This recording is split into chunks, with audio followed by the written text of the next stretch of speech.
Nous voici donc avec Idir Alexander Ulbram et Nicolas Cerizola, directeur de Sub de création du groupe Omnes Éducation. Bonjour à tous les deux. Bonjour Florence. Bonjour Florence. Alors on va commencer avec toi Idir. Est-ce que tu peux nous raconter en quelques mots ton parcours?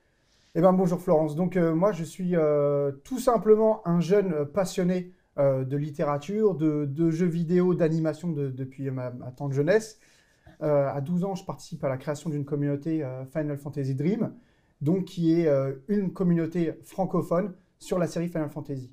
En 2013, je me fais recruter par Square Enix, l'éditeur et développeur de Final Fantasy, donc c'était le rêve. Le rêve.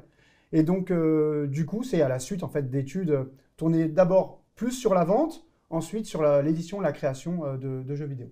Et tu es un entrepreneur, tu as monté plusieurs entreprises. C'est ça, alors du coup j'ai cofondé en Malaisie avec le lead game designer de Final Fantasy XV, Juan Asmer, la société Métronomique. Nous développons des jeux d'action-aventure basés sur la musique avec des collaborations internationales et aussi donc une start-up française qui s'appelle Bim Bim, c'est de la réalité augmentée. J'ai aussi la chance de participer au développement de la filière gaming et game design chez Sub de création.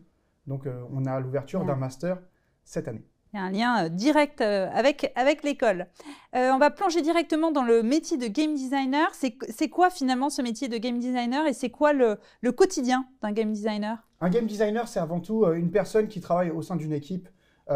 Il a toutes les compétences pour développer des idées de règles de jeux vidéo. Alors, on parle là pour le coup d'un game designer dans le jeu vidéo. Ça existe aussi évidemment sur les jeux de plateau, sur les jeux de cartes, mais en jeu vidéo, c'est un élément très très important au sein d'une équipe. C'est le concept de base, en fait, c'est l'idée de base et les règles, c'est en fait les interactions entre les personnages, etc. C'est ça? C'est ça. Il faut imaginer que souvent, au sein d'une société, le directeur du jeu est souvent lui-même lead game designer. Donc il a vraiment cette vision-là, et donc il va avoir les premières bribes d'une idée créative sur le jeu, et ensuite, il va donner aux mains expertes des game designers la volonté de développer les règles du jeu. Et donc, c'est autant l'interactivité sur le gameplay, sur le level design, et évidemment, sur le jeu, je dirais, les sensations gameplay. Donc, ce n'est pas forcément un profil tech, les game designers? Alors, on peut avoir quand même ce profil-là, puisque derrière, on va utiliser des outils, des moteurs de jeu, Unreal Engine, Unity, mais également des moteurs maison comme dans il y a des outils techniques derrière. Exactement. Mais avant tout, c'est quelqu'un qui va vraiment avoir une compréhension globale de ce qu'on va pouvoir faire sur un jeu. Pour être un bon game designer, il faut se dire qu'on n'a pas de limites avant tout créatives.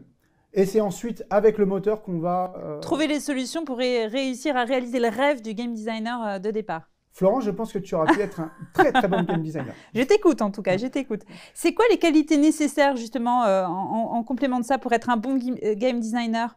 Être capable de travailler en équipe, c'est ce que tu disais tout à l'heure. Travailler en équipe, avoir beaucoup je dirais, de culture. C'est-à-dire de la culture, c'est autant du livre que du cinéma, la culture musicale. Pourquoi? Pourquoi? Parce qu'il est très important pour qu'un joueur puisse se retrouver dans un jeu vidéo, en fait, qu'il puisse avoir des références un petit peu partout. C'est ça qui construit aussi un imaginaire. Un univers, un univers qui va être concret pour le joueur. C'est aussi, avant tout, de s'assurer qu'en fait, on utilise des règles qui existent dans d'autres médiums. Comme ça fait référence, en fait, que le joueur se dise « Ah tiens, c'est le même… » En fait, qu'il s'y retrouve aussi du fait plus facilement, le joueur, non, j'imagine? Exactement. Alors évidemment, ça ne nuit pas non plus à la création, à l'innovation, mais s'imprégner en fait de réalités voilà, d'existant, c'est les bonnes bases le point de départ. Un bon point de départ, en effet, sur la création d'un jeu vidéo. Créativité, une culture, et puis cette capacité à travailler en équipe, puisqu'il y a plein de métiers qui sont autour. Très, très important. Donc, nous, au sein de notre cursus, chez Sub de création, c'est ce qu'on développe de plus en plus. On a des travaux en individuel, et puis des travaux de groupe.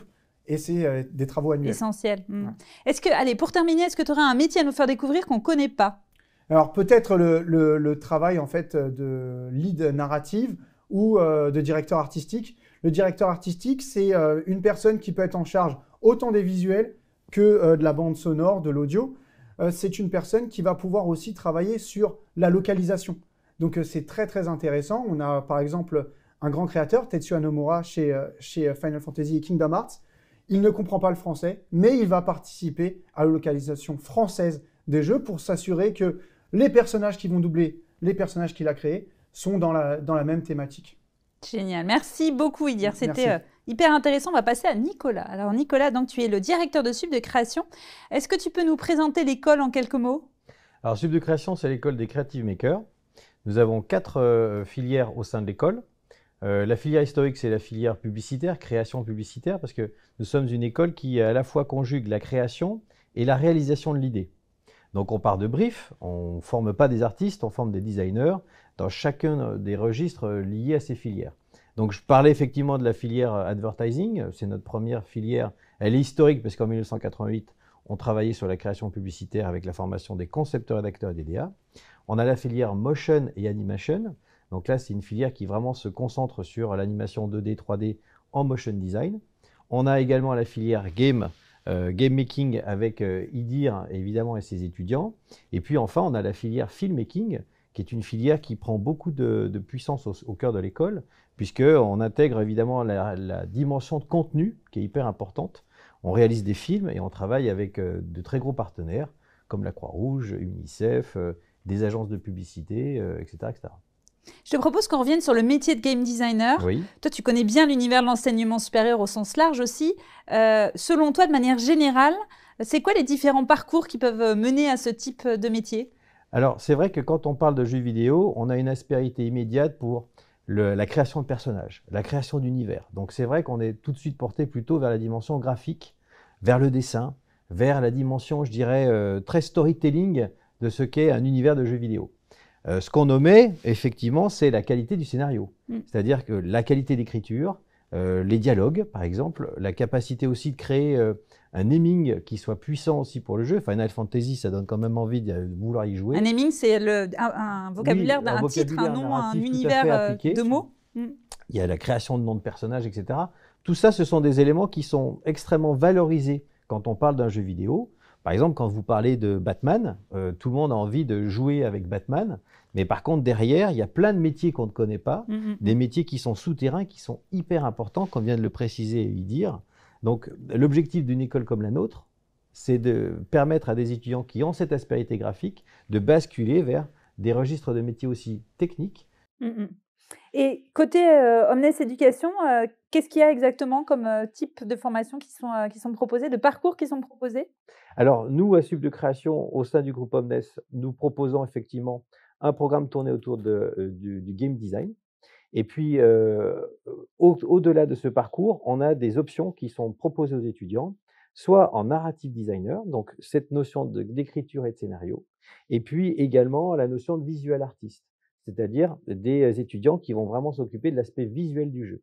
Et ensemble, ils vont travailler sur des sujets de production, puisqu'ils vont aussi être amenés à travailler sur Unity, sur Unreal, qui sont des logiciels d'animation, en tout cas de projection de ce que peut être l'animation du jeu. Et ça, c'est hyper intéressant parce qu'au bout de la 3e année, on a des étudiants qui sont capables de vraiment concevoir et développer un jeu qui soit susceptible d'être ensuite acheté par un éditeur de jeu. Parce que la grande différence, c'est qu'on est des créatifs, on va modéliser en fait je dirais une version 0 du jeu. Et c'est au travers de cette version 0 du jeu que les éditeurs vont pouvoir ensuite l'acheter et la développer. Se projeter et décider d'investir ou pas. Totalement. Selon toi, c'est un type de métier qui convient bien à quel type de jeune, quel profil? Quel lycéen pourrait se dire « Tiens, ça c'est pour moi ».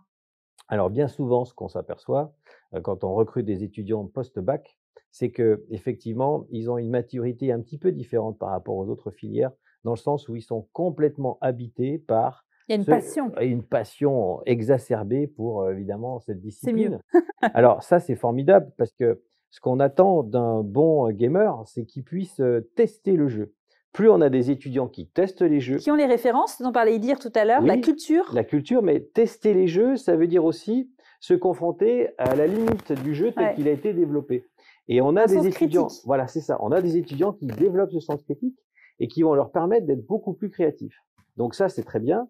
Et la deuxième chose, c'est qu'importe finalement le niveau d'études, parce que Quand on dit à ses parents, je vais faire du jeu vidéo, il n'y a pas forcément des parents qui il n'y a pas disent forcément super. un enthousiasme Voilà. fou, j'imagine. Donc, ce qui veut dire par contre qu'on est aussi très attentif à leur culture intellectuelle et notamment cette notion de curiosité qui est extrêmement importante chez nous. Il faut aimer le cinéma, il faut aimer la littérature, il faut aimer la BD, il faut aimer le manga parce que c'est au travers de ces sources d'intérêt qu'on va développer. C'est des catalyseurs pour la suite. Exactement, qu'on va développer les compétences des étudiants. En quelques secondes, parce que le temps file vite, quelle spécialité il vaut mieux privilégier au lycée si on a envie de faire ce type de métier? Comme on l'a dit, soit on s'apprête à plutôt développer l'aspect visuel du jeu. Donc, il y a évidemment des options qui tournent autour des arts plastiques, et ça, c'est extrêmement intéressant. Et puis, si par contre, on a une fibre plutôt littéraire, c'est aussi très intéressant pour nos étudiants. Et ça, on l'imagine pas forcément. Oui, parce que souvent, quand on a une dimension littéraire, les parents pensent que les enfants vont finir soit professeurs des écoles, soit écrire des bouquins, soit être journalistes. Mais on peut tout à fait développer de la narration au sein du nouveau média. Ça peut être appliqué à... mais le jeu vidéo sera le média du XXIe siècle. Mais bien sûr, bien sûr. Super, merci beaucoup à tous les deux. C'était extrêmement intéressant. Je suis sûre que ça a même fait des émules et qu'on a sûrement de futurs game designers. Vous nous le direz dans le chat. Si vous avez des questions d'ailleurs, n'hésitez pas à les poster sur le chat. C'est fait pour ça. Et je vous propose maintenant de passer à un nouveau métier, celui de marketing manager dans le gaming.